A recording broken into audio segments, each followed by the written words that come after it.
Having Karen Wilson here is a great delight for me. I was thinking about Karen and kind of her coming to Maine, and when I came to Maine, she's been here I think about 10 years, but she was one of the first people I met when I got to Maine, and in a way one of the longest collaborations I've had over the time here. I first met her within a couple days of arriving here. I'm not sure it wasn't the very day I arrived, because we were going to that barrier conference for the Gulf of Maine that was up here. So anyway, I got to talk to Karen and Theo right away, and it was obvious that she was going to be one of the bright stars in Maine tackling really important problems. She and I and Theo and many others wrote an NSF Research Coordination Network grant not too long after that, that thankfully got funded for 5 years and led to the creation of the Diadromous Species Restoration Research Network, or as we fondly called it, DISCERN, which she was really led for 5 years. And it was a very successful partnership of researchers and resource managers and a lot of other good folks looking at issues about diadromous species being the jargon for sea-run fish as well as eel, going one way or the other between the ocean and fresh waters. After that, she was when we got the $20 million Sustainability Solutions Initiative grant, I did even less on the Discern project, and Karen did even more. But she also began to work on that project with colleagues at Bates and Bowdoin on the kind of economic and environmental interactions that take place when you think about restoration down on the Androscoggin and the Kennebec. We just got a new $6 million grant from the National Science Foundation. A number of people in this room, actually, why don't you just raise your hands? The people who are involved in that project, Joe and Karen. So a lot of good folks here and at 5 other institutions, 2 other states. But Karen was one of the first people I thought of as we were working on this proposal, saying, if you want somebody great on a new project, you call her. So I'm delighted that she's here. In case you don't know about her academic affiliation, she is an associate research professor down at USM in the Department of Environmental Science and Policy. She's a broadly trained aquatic ecologist. We share a passion for crayfish, Orconectes, in her case rusticus, in mine Propinquus. She did her PhD at one of the best universities in the country, probably the world, for freshwater at University of Wisconsin, and she got her undergraduate degree at a lesser known but okay university, UC Davis, where I went to school.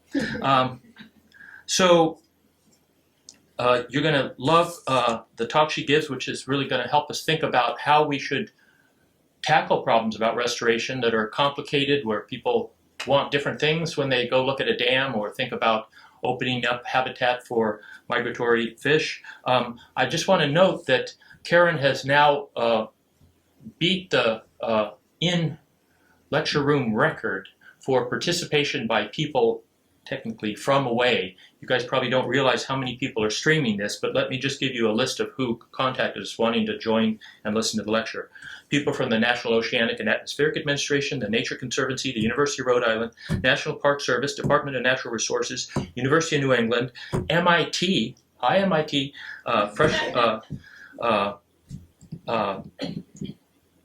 UMass, and UNH, if I didn't say them already. So obviously a lot of people interested, and Fish and Wildlife Service. Lots of people interested in Karen's work. Welcome, Karen. It's great to have you here.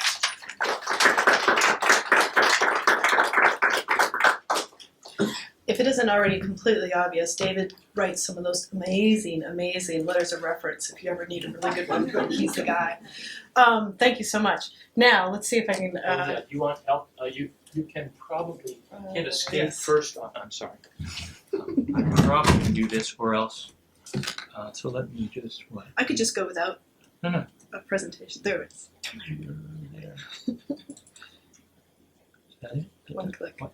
No, I guess I got to close. Why don't I do that first, and then do that, and then do this? Yeah, is that it? Yep. Good. Okay. Great. Take it away. He's also pretty good with PowerPoint, so David's a man of many skills. Okay, so today I'm here to talk about fish and dams and a little bit of resilience and some of the trade-offs that are involved.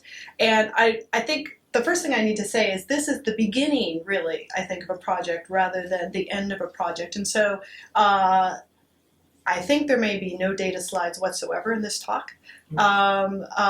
But I hope there's some interesting ideas, and I'll be interested in your feedback. Part of the reason that I'm giving this talk is in preparation for this big project that David mentioned that we're just getting off the ground and starting to think about where we're going to go with some of these ideas of trade-offs.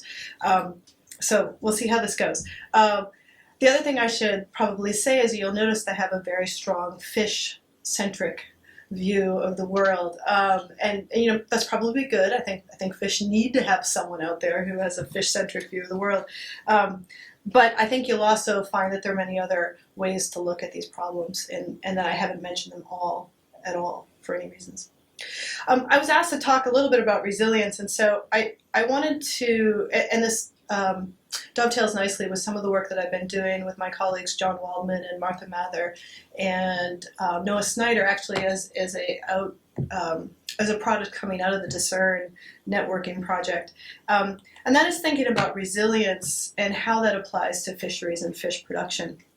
So there's lots of definitions of ecological resilience out there. This is one of my more favorite ones, that resilience is the capacity of a system to absorb disturbance and to reorganize if necessary while undergoing change, so as still to retain essentially the same function, structure, identity, and feedbacks.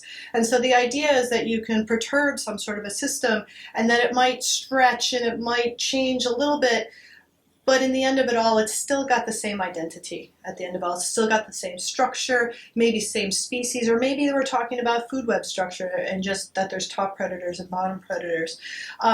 And that importantly, and this is an important concept associated with resilience, is that of feedbacks. In other words, mechanisms that maintain an ecosystem or any system in the state that it likes to sit, if you will. And so here's the challenge of whether I can talk about, in this case, anadromous fish and resilience at the same time. We've actually tried this, and there's a paper coming out, I'm happy to say, after much work, sometime in the spring in fisheries that looks at the resilience of anadromous fish and how we might use this as a framework for management. But I think one of the things that really struck us as we were working on this project is that if you look at anadromous fish, so these are fish that spend much of their life in the ocean and then they move up into freshwater to spawn. It's a very complex life history, but in a non-human dominated world, it gave them many advantages. And this is sort of really one hypothesis as to what type of an advantage you got from living in the ocean and moving in fresh water. And so one hypothesis is that you would then spawn your offspring in an area that maybe had a few less predators than you might have had in a marine system. And then you get to move out into the marine system that maybe was a bit more productive than the freshwater system. That's one possible hypothesis as to why you would be anadromous. But at the time when humans didn't impact the environment, this was probably a pretty good strategy. And these fish were quite successful and quite abundant.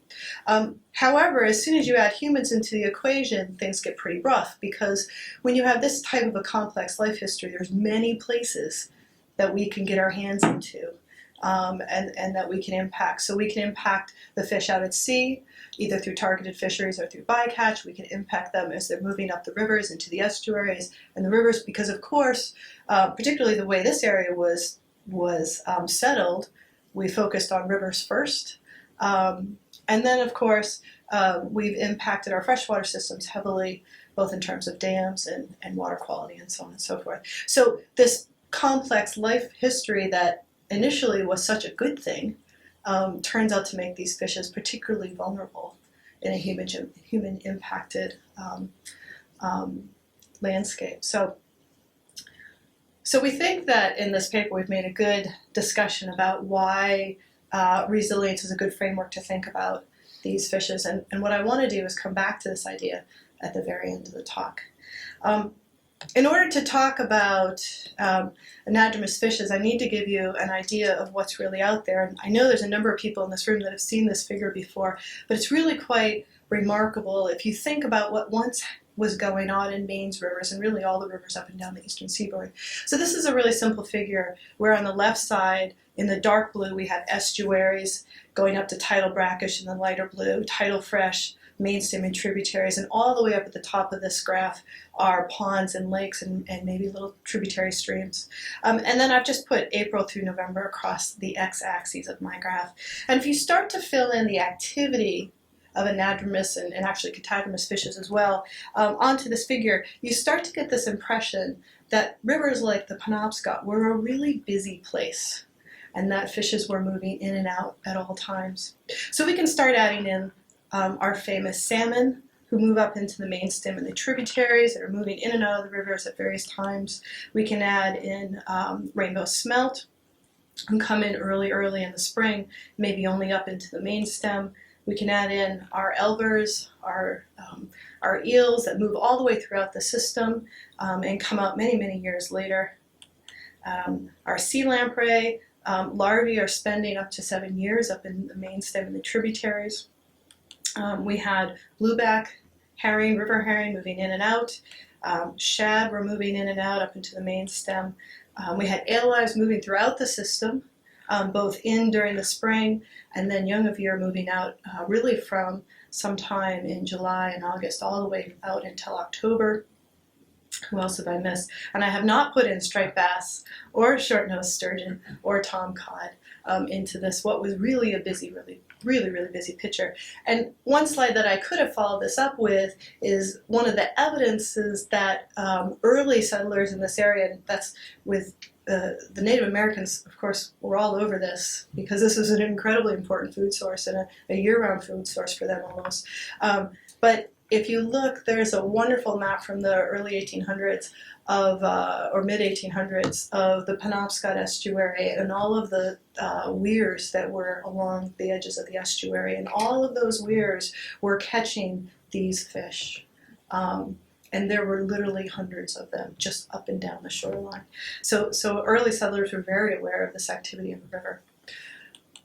So I'm going to focus primarily on Alewife. This is a poem that a famous Maine poet that I know pretty well wrote, my husband. And there used to be lots more than we can say. Then there were not. Now there are more, but less than before. And that pretty much sums it up for actually most of the anadromous fishes, although alewives are doing better than others.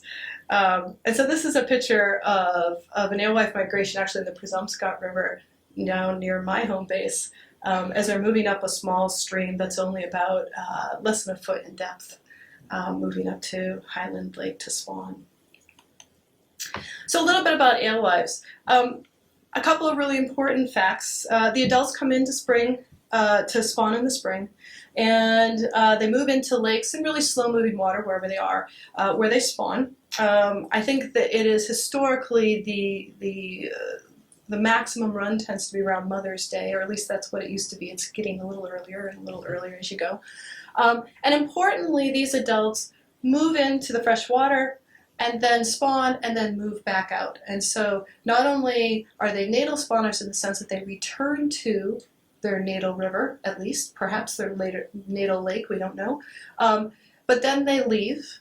And then if all goes well, when they're out in the great big black box of the ocean, they have an opportunity to come back and spawn again. This is a particularly important characteristic for these fishes because not only do they come up big rivers like the Penobscot, but they also go up tiny little streams. And those streams are not always accessible from year to year. Things like beaver dams. In fact, the run that I've been working on off the Penobscot River this year, last year there were around 50,000 fish that came back to spawn. This year we think about 6,000. And on this small little stream that they move up, there were 5 beaver dams this year that kept them from moving up the stream. So it can be very variable, and it was simply because it was a dry year this year. There wasn't a lot of water in the stream, and apparently beavers, when there isn't a lot of water, build more dams. That's what we found out this year. So we have these adults that come in to spawn, they go back out to sea, and then their young of year spend anywhere from a month to a couple months in fresh water before they move back out to sea. When they move out to sea, is variable, and it depends a lot on the lake itself.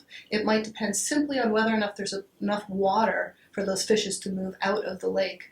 So this year, with our dry end of August and September, I would expect that a lot of lakes had alewives in them well into October, and then those rains in October probably flush them out. And then they move out into a marine system where they might spend anywhere from 3 to 5 years at sea before moving back to spawn at age 3 or 4. So that's their complex life history. Unfortunately, like many diadromous fishes, alewives have experienced precipitous declines. Notice this timeline starts in 1887, and well into the 1930s, most of the fisheries efforts for these fishes were near shore. They were weirs, and they were collection at river points as they were coming up to spawn. And then you see a big increase in effort and therefore catches, which is probably not really not because there are more, but rather they are now using purse seines and trawls to catch them. So the effort changes, and they're much more effective, and they start to catch these fish offshore. And then you see a real dramatic decline after the late 1960s, and there's a lot of reasons that might have happened, but in any case, what we haven't seen is necessarily recovery. Now, these numbers are statewide or eastern seaboard wide. Maine's fisheries have done a lot better, and you'll notice that the fisheries are not closed in Maine. And in fact, this is the only state that still has open fisheries for river herring because of these precipitous declines. We think, though, that there were many, many, many more fish historically. I mean, the first evidence of that is that these fish maintained fairly strong fisheries for a very long time, and realize that this graph starts in 1887, but we know that they have been fished since the probably mid-1600s. And not only that, they've been fished at the point when their adults are coming into spawn, so that they've been able to persist with their spawners being harvested for that long of a period of time at almost every possible collection point there was. You would think that they're pretty resilient fish. And it really wasn't until gears changed and that you really saw some of these larger purse seines and trawls that you saw these dramatic declines for these fishes. So who knows? I don't think we know enough to fill in earlier in this graph on what the catches were earlier, but we know that they were very big. We've done some very basic estimates on what you would have expected for production here in the state of Maine. And a very conservative measure of about 235 adult alewives returning per lake acre gets you something like 14.5 million adults returning to spawn just in the Penobscot if the fish had access to all of the Penobscot historic spawning grounds, and about 54.6 million fish returning statewide. And you can see this figure down here sort of lays out the potential, with the St. Croix being by far the largest in terms of adult alewife production at this time, and the Penobscot not that far behind. So what's interesting then is if you just do the math and assume a certain amount of survivorship, you might get something like 24.6 billion juveniles, and realize these are sort of back of the envelope type calculations, but that's a tremendous number of young of year alewives that it would have been flushing out into the marine system. So that's something like 24,000 metric tons of bite-sized forage annually into the Gulf of Maine. And I can attest from the work that I did back in 2007 and 8 that if there are river herring in the water, like these ones, unfortunately here, these are fish that just recently were liberated from the stomach of that mackerel. And essentially, if they're out there, everyone will eat them. So the day that we caught this mackerel,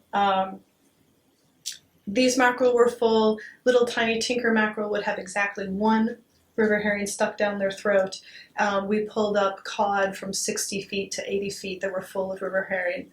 And so if they're there, they'll eat them and everyone will eat them. So we know that these fish could potentially have pretty large impacts on the nearshore fisheries. The other great thing about alewives is that they are, by all accounts, a success in terms of restoration and stocking. But this is nothing new. There are reports of sort of artificial runs that were maintained in Cape Cod back in the mid-1800s, where every year fish would be taken from a run and put into a pond and then harvested and so on and so forth. But it was completely artificial in the sense there was no direct stream going up into those ponds. It was just, this was what they did to produce more alewives coming back so they'd have something to harvest in the years to come.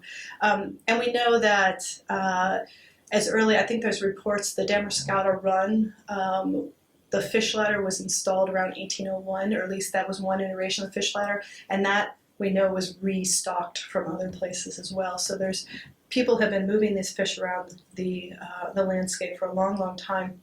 And it's because all you have to do is collect adults that are coming in to spawn and put them in appropriate spawning habitat. They'll spawn and their progeny will return in 3 to 4 years. You know, assuming everything's going okay in the ocean. So there's been active management of stocking through spawning adults since at least the early 1900s. That is active management that was by a state agency or a federal agency as opposed to locals. And we know that many, many runs were maintained for years by locals, lifting them up over small dams and so on and so forth. So a lot of runs probably made it through some really lean times that way. So there's some pretty amazing results. This is just showing a timeline of changes in the number of river herring total. So this is alewife plus their sister species, the blueback herring. I think they're all here, both of them, over time starting in 1982. And the lines are different colors because where they were caught changes due to the fact that dams were coming out. And so the blue line is the Androscoggin, which is at the dam in Brunswick. The numbers don't change much because adults are actually being whisked away and stocked elsewhere. So it looks like nothing's happening in the Androscoggin, but in fact, all excess fish are being moved around. And in fact, where they were being moved was the Kennebec watershed, and that's the yellow line there. So you see in 1999, the Edwards Dam was removed on the Kennebec, and then a whole series of changes occurred. So we have a number of fish passages that were implemented on the Androscoggin early on, and then many, many, many activities on the Kennebec to get the kinds of numbers you see in that yellow line. So this is an incredible change in the number of fishes where you're approaching, in some cases, 3 million fish moving up, in this case, the Sebasticook River, due to some incredible work by Maine Department of Marine Resources, which many more things than what I put. There's too many activities to put on this one graph, and they include improving fish passage, they include taking out dams, and they include stocking these fish all over the Kennebec watershed. So huge successes. Unfortunately, it works the other way as well. This is the example of the St. Croix River, which many of you know is a complex political issue, but also it's really an interesting demonstration on how giving these fishes access to their spawning habitat has dramatic changes in the number of returning fishes. So in the red line, you see this sort of mysterious number of spawning alewives returning in millions, and you see there's this great big spike in between 1985 and 1990, and then they mysteriously disappear. But the mystery is quickly cleared up as soon as you realize what's happening to their access to spawning habitat. So what happened in the early 1980s is the Department of Fisheries and Oceans improved the Milltown Fish Passage, which was the very first dam on the St. Croix River, owned by a Canadian company. And then you see this dramatic increase in fish numbers. In the late 1880s, there was alewives were blamed for the reduction of the smallmouth bass fishery in Spednick Lake, and that led to a series of closures. And so one closure occurred at this time period. The third fishway was closed to alewife in the early 1990s. The third and fourth fishways were closed by the legislature in 1995, and you can see the corresponding response of the fish populations over time. Interestingly enough, I mentioned that historically people have always helped alewives up over dams. Well, the DFO was at it again The only reason why this run survived at all is DFO began trucking adults around the U.S. dams to maintain that fishery. So really a dramatic response. And now that these fisheries or these fishways are starting to open up, we're starting to see an incremental increase in alewives as well, the other direction. Alewives have strong ecological interaction. They are forage for many different organisms, for fish, for avian, and even mammalian predators. I've seen great videos of small streams with fish, with alewives sort of, stuck behind a culvert or something, waiting to go through, with mink diving in and grabbing fish and taking off and coming back for another one. So anyone and everyone who can eat them will. We think that they were probably, or they are, nutrient vectors, and the question is just how significant is that? Probably once upon a time when most of our lakes were very low nutrient and their numbers were much higher. This was a significant input of marine-derived nutrients into our systems. And even today, there are some lakes in the state that are managed with the understanding that alewives will be taking phosphorus back out with them. And that's done on purpose. So Sebasticook Lake in particular, hopefully China Lake and some others where those little juveniles leaving the system are essentially packets of nitrogen and phosphorus that are no longer in the freshwater system. There are predators on zooplankton, which can have some interesting trophic cascades. And we think probably that they are also cover for other migrating species as well, like salmon smolts. If there's a lot of river herring in the river, there's less to draw predators' attention to the solitary smolt trying to make its way out. I think that this figure says exactly the same thing, so we'll carry on. Okay, and I wanted to point out that although alewives are nowhere near the abundance they once were historically, they are out there in the nearshore marine. So these are data from the Maine, New Hampshire inshore trawl, just showing trawls that have caught 1-year-old alewife over the course of 2001 and to 2013. And what you can see is that they really are everywhere. And if you talk to the folks who run the trawls, they'll say, yeah, you know, if you had to choose what fish you pull up in every trawl, it would be an alewife. That they're not necessarily that common, but they're everywhere. And so you can imagine that if these fish were at the abundances they once historically were, we would have that many more alewives. And it's interesting because you don't really think about them as being the abundant fish out there, but in fact, they really do come up in almost every trawl, with the exception of well, the white points are trawls that they don't come up, so it's possible not to get them, but you really do get them. And in this particular situation, this is a trawl in May, and you can see they're in high abundances, particularly up into the bays, where we think they probably may be overwintering. So the interactions with people are long and storied. We know that these fishes served as a dependable protein supply not only for the Native Americans but also for first settlers, that there are laws on the books, or used to be laws on the books, regarding who was eligible for a free basket of alewives, because this was starvation food, and for someone like a widow, that might be an important way to get through the spring. They were used as garden fertilizer by the Native Americans, and so there are many instances of historic farming grounds that are right next to rivers, because this would have been a source of easy fertilizer. They were salted or smoked. They were used for local consumption. They were used for trade, particularly from the St. Croix. There was a very large trade of taking preserved alewives down to the West Indies and bringing molasses back up. They were used on the plantations there as a protein supply. And today they're harvested mostly as bait for lobstering, with about 19 towns in Maine that have active harvests.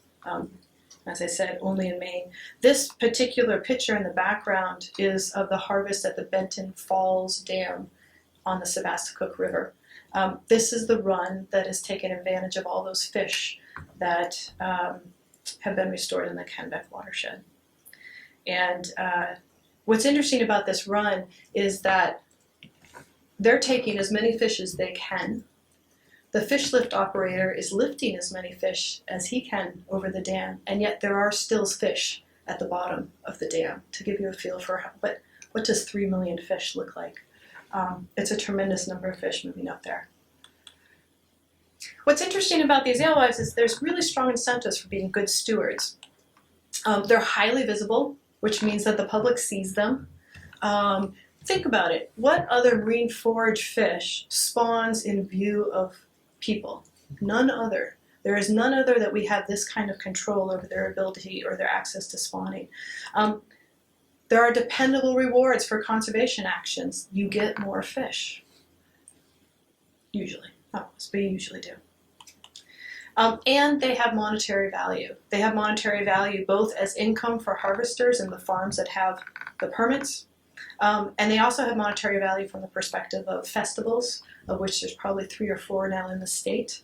And so there's really strong incentives for actually being successful stewards of these fishes. So now I'm getting to dams.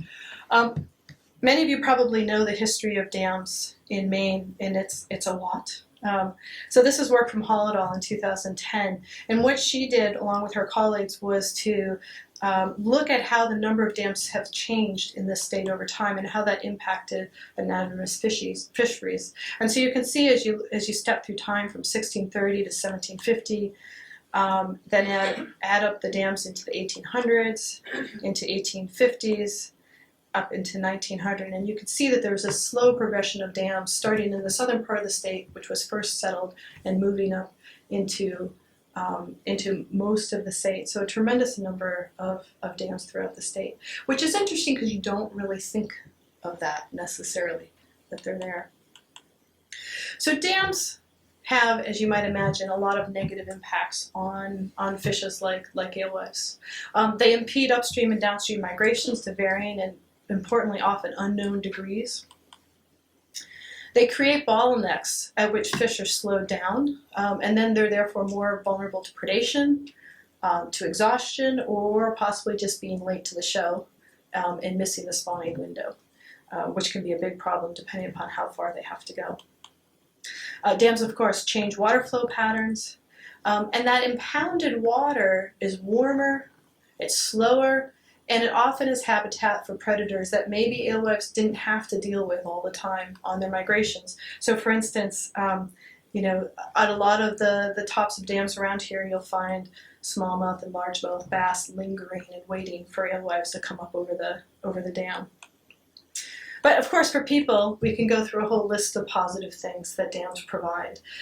Most of the dams that went in Maine in the early pre-1900s were there for mechanical power, for sawmills and grist mills, and now, of course, they work for small hydropower.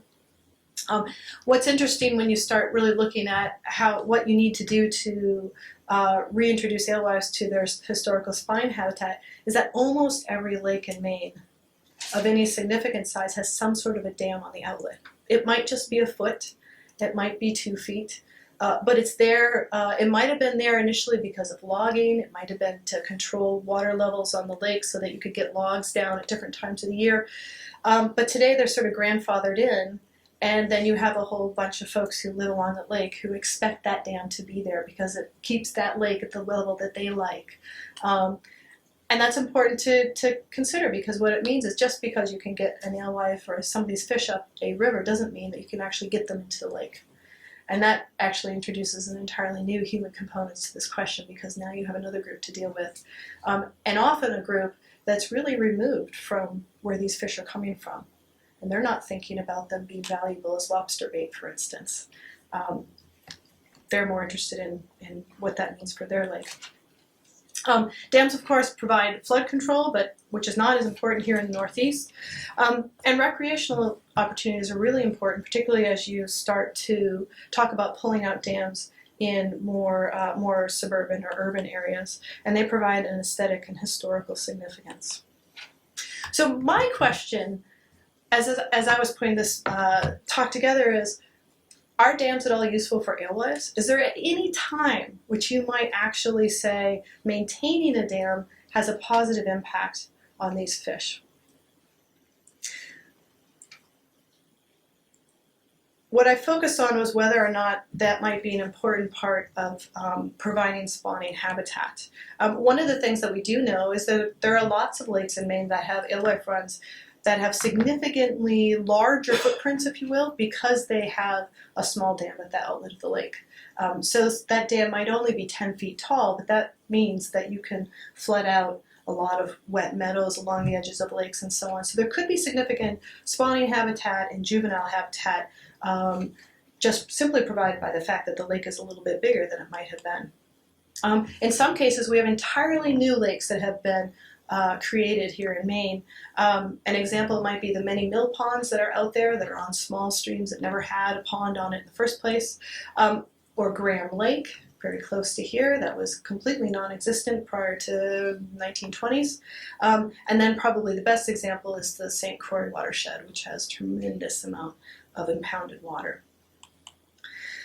In some cases, there are dams in the state of Maine that have converted marine habitat to freshwater habitat that are used for spawning. So there are 2 runs in Phippsburg that are using small little ponds created when an arm of a salt marsh was dammed, usually by a road coming by. They're small little ponds, but they're effective runs that have been there for a long, long time. And then it's also possible, and this is probably the most controversial possibility, is that in many cases when a dam is built, it's built on falls, and in some cases those falls would have been either impossible or difficult to get over. And if there is effective fish passage installed on those dams, they may actually give fish access to parts of the water that they never had access to in the first place. Which is funny, there's a lot of discussion that goes on about whether or not this is a good thing or a bad thing, or even if it's, because people don't know how far they used to get. What's difficult about this whole question, though, is that the positive impacts of a dam really depends on the effectiveness of that fish passage. So it's hard to read here, but the ideal characteristics of a good fish passage are that it should be applicable over a wide range of flow conditions, which is not an easy engineering feat. It should serve a diversity of sizes and species of fish, because remember, these fish not only have to get up, but they have to come back down. It should be available throughout the movement season, and it really should be open 24/7. So it shouldn't be dependent upon an operator being there to let the fish up. And there are many dams that exist today where they're only open for 3 weeks because that's when the operators are at the dam. And from an ecological point of view, that's not necessarily the best situation. I wanted to show you briefly just what this landscape looks like. So here, this is very close to home where we are right now. Here's the Penobscot River down the left side. You can see the Orland River coming up in the middle. You can see Verona Island there and Penobscot Bay. And then Union River is over on the right side of the picture. And that very large lake is Grand Lake that I mentioned earlier. The red X's or crosses are dams or recent dams, so some of those have been removed, so they're not all still there, but many of them are. Just to give you a feel for the number of dams that are out there, and this area we know, even from archaeological evidence, we know that, for instance, the Orland River was has always had anadromous fish runs. And so there's evidence there that for a long time has been a very productive anadromous fish run. So dams all over the place, and many of those dams are reaching their sort of life expectancy or are well beyond it, and decisions need to be made about whether we keep them or not. And this is, of course, just a small portion of the coastline, and it really looks like this all the way up and down the coastline. So the question becomes, how significant are those little runs that are represented by all those little lakes in this picture? Are they important? Are those things that we need to be protecting? Or as we bring the Penobscot back online and the Kennebec back online, perhaps these little runs are no longer important. But they might have been in the past. So this is just a figure from Holodahl in 2012 showing that in 1887 and 1889, right in the middle of this figure with those green bars, only 3 runs in the entire state were actually being harvested at that time. There were so few fish in all the other runs and all these other rivers that they were no longer being harvested at that time. And so what that suggests is over history we've had a contraction of the number of healthy runs, down to some pretty small runs. The Damerschott is big, but the Medomic is not that big. But they were all that was left during that period of time, and then things expanded out from there. So there could be some very important reasons to keep those small runs around. So the hypothesis is simply, do we increase resilience by having a multitude of small spawning alewife runs? Are they giving resilience to the species themselves by providing these sort of backups, if you will, if things go poorly? And also, is that important for the ecosystem as a whole? Because if we are interested, for instance, in using river herring or alewives to provide forage for nearshore marine fishes, if they all come out of one spot, that might not be so helpful. But if they're coming from many spots throughout the coastline, then their value is potentially much greater for the restoration of nearshore fisheries. And so then the question becomes, how important will those small runs be once we get the Kennebec and the Penobscot up and running? And I'm going to stop there because really what I'm faced with now is where to go with some of these thoughts, and where will this Future of Dams project that David mentioned at the beginning, where will we go with these types of ideas as we start to think about what the pros and the cons are for dams, and how do we give organizations, say, who are interested in what to do with all of those little dams, how do we help them make decisions about whether they keep that dam in place or not? So that, thank you, and I'll take questions.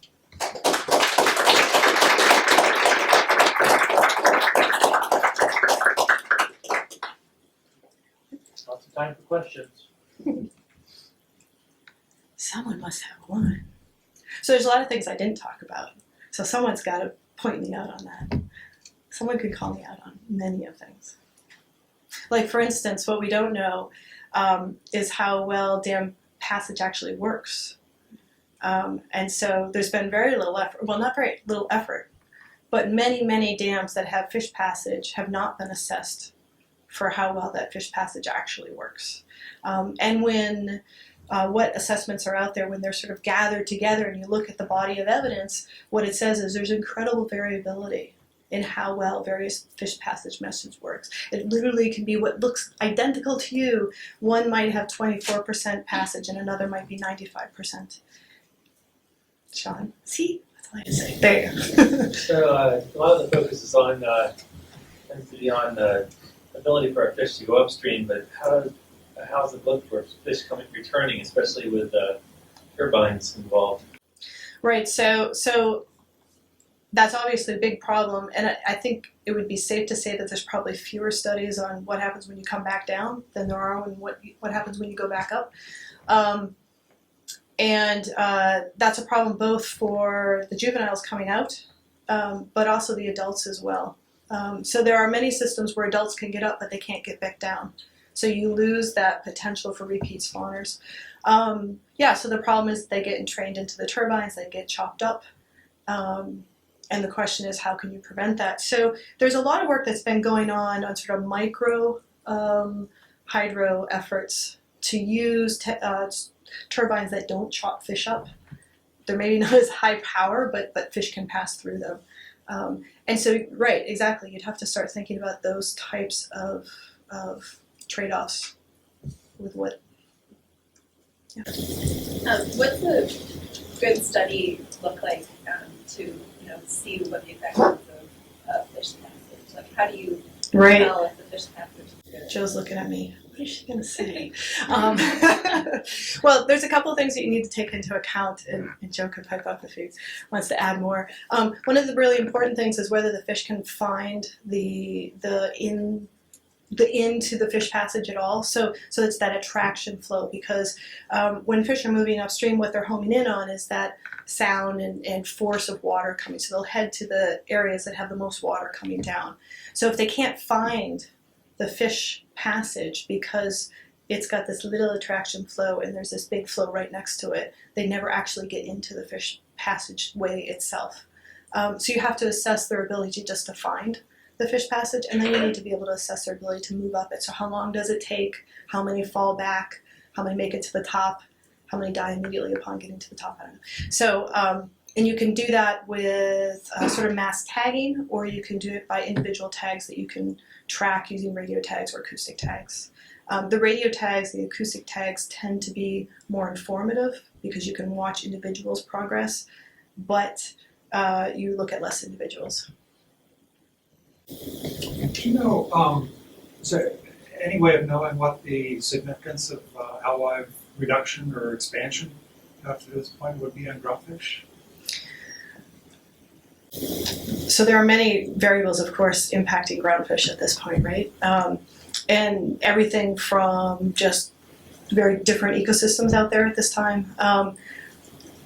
One would think it would be a positive impact, unless there is an issue with competition for zooplankton resources, because these are zooplanktivores, and I don't think anyone's actually sort of gone that way. But they certainly are a plausible source of food, and it does appear that they're in the near shore most of the time. So the larger fishes, age 2 or 3, seem to head out into the Gulf of Maine, but the 1-year-olds and maybe even the 2-year-olds look like they stick pretty close to shore for much of, we don't know, they might go up and down the coast, but they seem to be near shore for much of the year. So in terms of a nice local food source, they certainly would be appropriate. But it's a complex issue that I think, yeah, you could spend all day talking about that. Yeah. Have you seen any trends as to how the brackish water, or the pH levels and the acidity of the brackish water affects the migration patterns? I don't think anyone has looked at migration patterns in that detail to pick up that type of a change. We are discovering that they're using brackish water much more than we thought they were. We've known that for runs down south, which have these broad, expansive estuaries, it's been known for a long time that the juveniles will spend a fair amount of time in those estuaries. But up here, I think the assumption was that they pretty much just moved on out. And we're finding that, in fact, they seem to be present in the estuaries, maybe even overwintering in some cases. So whether acidity, these fish are remarkably plastic and remarkably tough in the sense that you can take a young of year that's this big and take it from fresh water and plop it into 28 parts per thousand, which we did this summer for an experiment, and they're just fine. They have no problem going from fresh to salt or back again. Well, I don't know about those individuals, but the adults plop right in and they sort of do what they want to do. So it's a particularly flexible fish in that sense, which is probably why we've had the restoration success that we've had, as opposed to salmon with their much more their needs that are much tighter in terms of their range of abilities to deal with things. Yeah. Building on that, do you think among all the anadromous fish that you've listed there, alewives really stand out as being particularly resilient? Are there any other species that perhaps display those types of characteristics that might give us hope that they too could resilient? Well, I think many of them are resilient, as evidenced by the fact that they're still here, given how much effort we've gone towards trying to extirpate them. Alewives, I think, are perhaps a bit more in our control because it's a little easier to get them to their spawning habitat. Shad, for instance, which are their big cousin, really don't like most of the fish passage that we create for them. And so we've done a terrible job of getting them back to their spawning habitat. If we were better at it, I suspect they'd be doing quite well. They'd respond, but we don't get them there. And then fishes like eels, where we've got them during their freshwater phase, but they go out and spawn in the marine habitat, we don't have any control over, well, maybe we do, but we don't have a lot of control over what's going on in their spawning realm. So alewives and blueback herring are probably the closest we've got. Is the most manipulable, and they seem to take to it quite nicely. Striped bass have done very well. We've been able to bring those back through a different mechanism. In that case, it was catch limits that allowed those fishes to come back, and that's actually quite a tremendous success story. But it was less of access to fresh water and more in the marine environment. Yeah. So I'm looking at your map there and kind of thinking about the trade-offs we talked about in this proposal for, there's lots of dams there, and am I right that probably very few of those are hydropower dams? Would you guess? Very few, but there's actually more than you think, particularly on the Union River. Yeah. Some of them I don't know. Okay. But, Well, yeah. hold that thought. And so then, kind of like, so there's some hydropower dams, but the majority of dams aren't hydropower. You could say that, yeah. And in the Penobscot, we're here on an island in the middle of the river, and so people sort of said, hey, here's some big dams, they're hydropower dams, let's get them out of the way. This will help provide access for a lot of species to work their way up the river. They get to the Milford Dam, there's a very expensive lift there, I don't know how well it's working, I guess better than before, and on they go. But like you've said, there's all these other places where Alewife could go in this system. Like if you were trying to figure out the politics of which dams to get removed, which is no easy process. I mean, certainly places like the Penobscot restoration are the exception to the rule for big projects, price tag, north of $50 million to pull it off. Not everybody has that kind of money. Would you just skip the big dams? And you and I were talking about this before, but can you make the case that you could kind of, with smaller interventions and smaller mill dams, kind of get the same benefits? How would you go about doing that analysis? So benefits of either keeping dams or removing them? Benefits in terms of increased Alewife on the one hand, but still producing a lot of power and not spending a fortune for either Fish really passage or expensive fish something like that, passage yeah. or pulling out the power production capacity right. itself. Well, I think that there's some interesting ways that you could go with that. One of the things would be to sort of take a landscape perspective like we have here and start looking at how much acreage is actually added every time you put in one of those dams. And what's the significance of that acreage?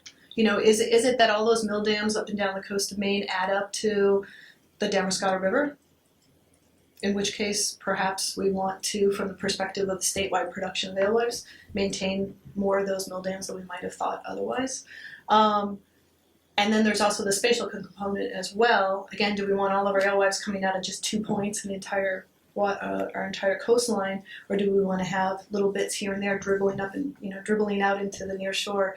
And so, I think that you could also start thinking about if that's the case, if these small mill dams actually do provide significant numbers of fish, then perhaps you don't pull them and don't worry about some of those larger dams if it all sort of, But I think that I think it's great to be thinking about that. My guess is local politics would make it very difficult to pull off any kind of deal where you took a statewide perspective of alewife production, if you will. Because I know it was hard just to do it for the Penobscot, and that's a pretty small focal area. But it does add some interesting questions of maybe not all those mill dams need to come out. And the truth is that those small dams are probably the dams you're most likely to be able to put in a successful fish passage, right? Because they're short.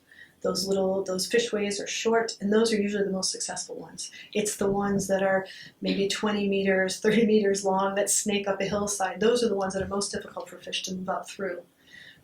So you could imagine that you might be able to install not really expensive, in the grand scheme of things, fish passage for those small dams as one possible plus for still having that dam, as a pro for keeping that dam on the landscape. Not just in terms of concentration for like the coastline of fish coming up, but like say genetic diversity. Is there a difference between them all coming out of waters and rivers? Or that's a really good question. So there has been a bunch of work done recently on the genetics of alewives up and down, actually the whole eastern seaboard. And at sort of the high-end view using microsatellites, most of the Maine fish lump into the Maine fish. So they're distinguishable from fish from Nova Scotia and fish from Massachusetts, but within the state, there are some funky patterns, but they're not really strong and they're hard to explain. And we think that at least from that really high level analysis, that's probably because of just the long history of these fish being moved all over. If I showed you a diagram of where these fish were moved from, it's this incredibly complex spaghetti going on that sort of originates in a few runs, the Damerscata, the Kennebec, and then they were actually crossed back and forth, and then those went out this way, and sometimes it went.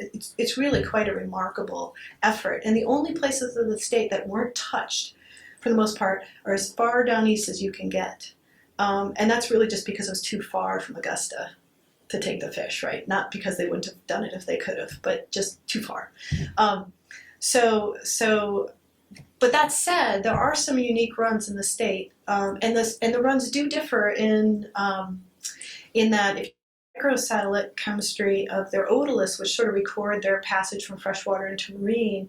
I had a grad student working on this where she looked at 8 different runs up and down the coast, and some of them are really distinct. Every fish that comes back to spawn has exactly the same pattern of freshwater and marine habitat use.